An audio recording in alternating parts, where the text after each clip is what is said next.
Halo, assalamualaikum warahmatullahi wabarakatuh. Apa kabar? Semoga kita masih selalu bisa bersyukur kepada Allah atas limpahan nikmat yang telah diberikan kepada kita yang tak pernah henti-hentinya. Semoga kita selalu diamankan dan dilindungi dari pandemi yang masih terjadi saat ini. Oke, sebelum kita mulai, lebih baik kita berdoa terlebih dahulu. Berdoa menurut agama dan keyakinan masing-masing. Berdoa mulai. Berdoa selesai.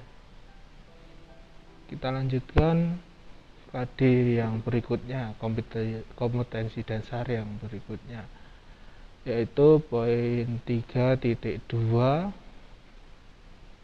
Ini masih lanjutannya yang kemarin, tetapi indikatornya yang berbeda. Kemarin menelaah struktur, sekarang menyimpulkan kaidah kebahasaan.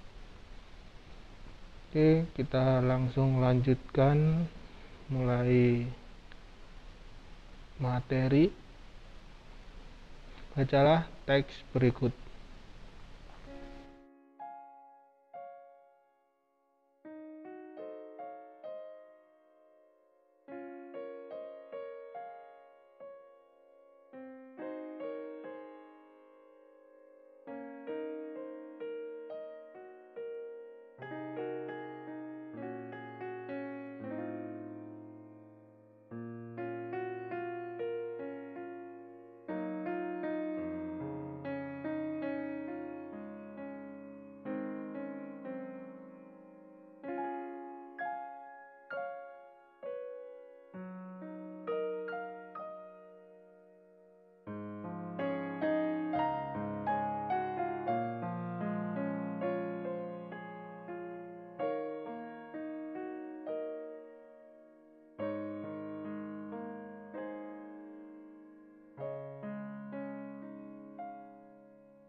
Sudah cukup.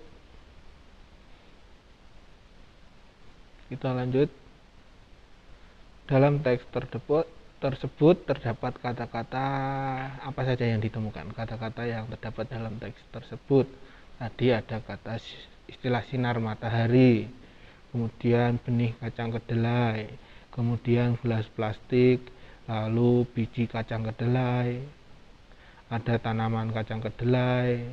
Nah, sebut apa? Waduh, itu sudah keluar tadi. Ini kata-kata tersebut, istilah tersebut merupakan gabungan dari dua kata atau lebih. Nah, gabungan dari dua kata atau lebih kemarin apa namanya? Istilahnya adalah frasa, dan yang dimaksud adalah frasa nominal. Maknanya itu sebagai nominal atau frasa benda. Selanjutnya, kata-kata berikutnya yang ditemukan dalam teks tersebut. Ada kata apa saja? Kemudian, lalu, selanjutnya, setelah itu. Nah, ini berarti apa? Kata-kata ini termasuk jenis konjungsi, konjungtor atau kata penghubung.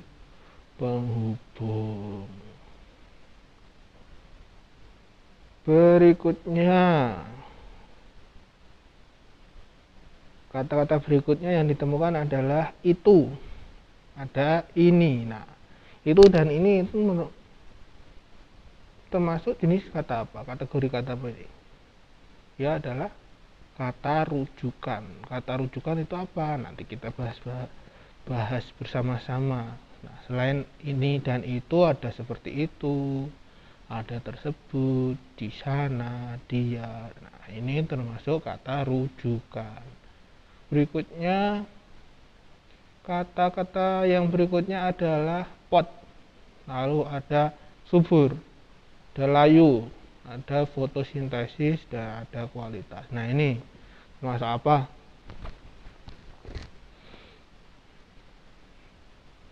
Kata-kata tersebut merupakan kata teknis atau istilah teknis. Kita nanti juga akan bahas ini, kata teknis. Berikutnya adalah gelas plastik diisi dengan tanah yang subur. Masing-masing pot ditanami 2 biji kacang kedelai. Nah, ini ada diisi, ditanami, dilabeli, diletakkan, diamati, dicatat. Ini termasuk kalimat-kalimat apa ini? Kalimat. Nah, dalam teks tersebut juga ditemukan kalimat pasif. Kalimat pasif. Nah, ini jadi dapat simpulkan bahwa kaidah kebahasaan teks laporan percobaan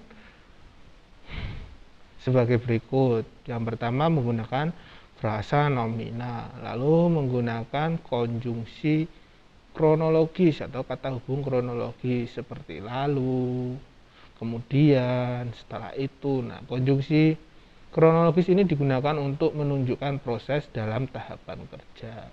Berikutnya ada kata rujukan. Dalam teks laporan percobaan ditemukan juga kata rujukan. Contoh kata rujukan itu ini, itu, tersebut. Lalu yang berikutnya dalam teks laporan percobaan juga ditemukan istilah atau kata teknis. Kata teknis itu apa? Kata khusus yang ada dalam bidang-bidang tertentu. Istilah yang digunakan bergantung pada topik yang dibahas. Lalu yang terakhir, teks laporan percobaan menggunakan kalimat pasif. Kalimat pasif itu digunakan untuk menjelaskan. Nah, ini kalimat pasif ini terletak pada bagian tahapan atau proses dalam teks laporan percobaan. Oke, yang berikutnya frasa nomina. Kemarin apa frasa nomina? Frasa itu gabungan 2 kata atau lebih yang bersifat non predikatif, sedangkan nomina adalah kata benda. Jadi frasa nomina merupakan gabungan 2 kata atau lebih yang digabungkan. Nah, ini frasa nomina adalah gabungan 2 kata atau lebih yang bersifat non predikatif dan membentuk kata benda. Contohnya sinar matahari, benih kacang kedelai, gelas plastik, biji kacang kedelai, tanaman kacang kedelai. Dan kemarin kalian sudah menemukan banyak ya di teks kelelawar itu. Berikutnya konjungsi. Konjungsi itu apa? Konjungsi merupakan kata-kata atau ungkapan penghubung antar kata, antar frasa. Maksudnya ini antar kata, bukan antar kata. Antar kata, antar frasa, antar klausa, dan antar kalimat. Bisa jadi nanti juga menghubungkan antar paragraf. Sedangkan konjungsi kronologis ini digunakan untuk menunjukkan proses dalam tahapan cara kerja. Contohnya, kemudian, lalu, selanjutnya, setelah itu. Tadi kan kalian juga sudah membaca teksnya. Nah, kata-kata konjungsi ini terdapat pada bagian proses atau tahapan dalam pelaksanaan percobaan. Gitu ya. Oke. Kita lanjutkan lagi. Berikutnya ada kata rujukan. Kata rujukan itu apa? Kata rujukan merupakan kata yang merujuk pada kata lain yang telah diungkapkan sebelumnya. Contohnya itu, ini, seperti itu, tersebut, di sana, dia. Sebenarnya ini kata rujukan ada 3 jenisnya atau 3 kategorinya, tapi nanti kalian cukup bisa mencari tahu sendiri dulu. Kita tidak masuk sampai situ. Contohnya ini. Selanjutnya pot A dan B diletakkan di tempat yang terpapar sinar matahari, sedangkan pot Y dan Y diletakkan di tempat yang tidak terpapar sinar matahari atau gelap. Setelah itu, nah itu dalam kalimat tersebut. Nah, kata itu dalam kalimat tersebut merujuk pada langkah sebelumnya. Setelah apa? Setelah meletakkan pot Y dan Y ke tempat yang tidak terpapar sinar matahari. Nah, itu merupakan kata rujukan. Yang berikutnya adalah kata teknis. Apa itu kata teknis? Kata teknis atau istilah yaitu kosakata khusus yang ada dalam bidang-bidang tertentu. Istilah yang digunakan bergantung pada topik yang dibahas. Contohnya dalam teks tadi kalian bisa menemukan kata pot, subur, layu, fotosintesis, kualitas. Nah, sedangkan dalam bidang yang lainnya nanti kalian bisa menemukan kalau kalian membaca buku paket kalian, buku teks kalian, teks yang berjudul rantai makanan di Antartika, itu kalian akan menemukan ekosistem, rantai makanan, plankton, mikroskopik, amoeba, dan lain-lain. Misalnya kalian nanti membahas tentang sepeda motor, nah kalian juga akan menemukan istilah-istilah teknisnya. Ada jok, ada spion, karburator, pedal, tangki, jok, dan lain-lain. Nah, seperti itu namanya kata teknis yang ada dalam bidang-bidang tertentu atau bidang yang dibahas. Selanjutnya adalah kalimat pasif. Apa itu kalimat pasif? Kalimat pasif letaknya tadi di mana? Letaknya kalimat pasif itu digunakan pada bagian langkah-langkah juga. Nih, kalimat pasif merupakan kalimat yang subjeknya tidak melakukan tindakan atau pekerjaan. Atau orang-orang mengenalnya begini, kalimat pasif merupakan kalimat yang subjeknya dikenai pekerjaan atau dikenai tindakan. Gitu. Kalimat pasif dalam teks laporan percobaan digunakan untuk menjelaskan tahapan langkah kerja. Contohnya, banyak ini pot atau gelas plastik diisi dengan tanah yang subur. Kemudian masing-masing pot ditanami 2 biji kacang kedelai. Lalu setiap pot dilabeli dengan huruf A, B, Y, dan Z. Nah, begini keterangannya. Imbuhan di pada kalimat tersebut menunjukkan bahwa subjeknya apa? Subjeknya adalah pot, tidak melakukan tindakan atau pekerjaan. Karena apa? Karena dia yang diisi dengan tanah.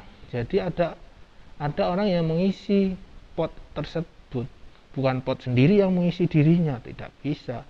Pot ini sebagai subjek yang dikenai tindakan.